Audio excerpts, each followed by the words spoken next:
What's going on, you guys? Lit Man Tuck here, and I'm here to do a review on book 4, Everybody Loves Large Chests. And let me tell you, man, this one, he has taken his, Boxxy, the main character, has taken his doppelganger skills on to the next level. So when he first became a doppelganger, he changed into a elf, a nondescript elf, and it was kind of basic. I mean, it was a great disguise, but it had flaws. You know, it was kind of a flat character. Even whenever they had like an assessment to where they check who he is, he accidentally put he was 17 fish instead of 17 years. You know, little things like that. But in this book right here, man, his doppelganger skills was next level. In fact, he wasn't even a he. He went in there as a girl. I'm gonna bring up this picture real quick. So I zoomed in as best I could, but if you look at this, this is the cover to the book.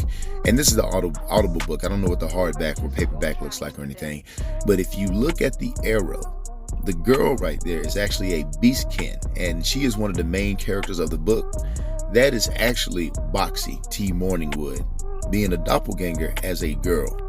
Not only is she a girl or female beastkin, that girl to her left right there, or to her right, our left, is actually her girlfriend, someone who she met at the bar, and so she is having a relationship with her. That's her girlfriend right there, man. So not only is Boxxy T Morningwood playing as a female, he's obviously watched his two familiars, which are two demons, get lots of practice, and so he was able to pick up some of the skills from them. And he is also increasing his doppelganger skills by partaking in this as well, improving his disguise.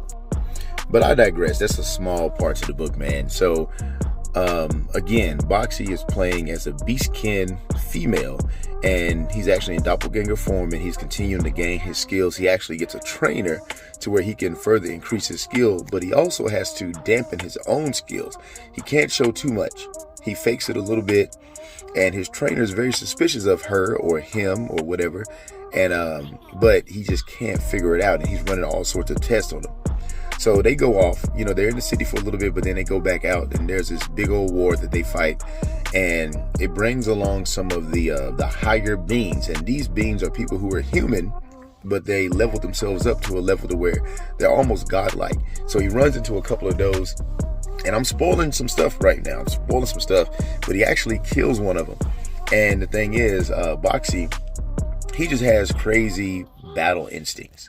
Time and time again, he has actually killed an opponent that is way stronger than him. There's no way that he's able to beat that person in a straight up fight, but he finds a way to beat him. And so I'm not going to spoil too much, but he does kill a god level opponent. And excuse me for changing the camera angles, man. I stopped in my car, but it's around like 7:30, 8 o'clock, and the sun is rising, so it's changing my angle. So check it out. If I do a regular angle like this, I have a big shadow over my head. If I angle it this way, I'm looking crazy. And so this is the only angle where you can see my entire face. So sorry about that, folks. So they go through this war, man. It's a big old war. But then he also appears as the Sandman. And when he's the Sandman, he is straight up badass. And so his doppelganger work is off the charts. He's playing 2 roles, maybe even 3. I'm gonna have to read the book again. Here's the thing, folks. When I do these book reviews, I give it to you from my point of view, and I tell you the stuff that I can remember, the things that got me excited. I've tried writing the notes before, where I keep notes and try to give a full review, but for me, that's not really a review. I just want to give you more of a referral to the book.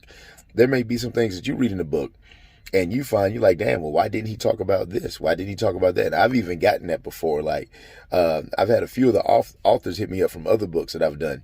And they're like, hey, man, well, what about this part? Or what about that? What about this character? This is like the best character. I'm like, oh, yeah, that is the best character. And so I'm giving you these reviews, man, straight off the dome. And I definitely like this book. And like I said before, get the book. But if there's like, if you get offended easily, man, don't get this book. There's a lot of inappropriate language. There's a lot of sex. There's a lot of violence. There's a lot of blood. But if you are good with that, you don't get offended easily. You like some of that lowbrow type of humor mixed with a little bit of highbrow type of humor, man, this is a book for you. for me, with all this COVID stuff going on, with all these people like getting offended at the cancel culture, for me, it is very refreshing to read through stuff like this that is very offensive, but is also very funny. It even makes me laugh even harder. But anyway, man, I know this is a shorter review, but I got to keep moving, man. I'm going to get more of these reviews to you. I'm going to finish the Castle of Noobs, and then I got some other ones that I need to get to, but I'll be seeing you guys soon.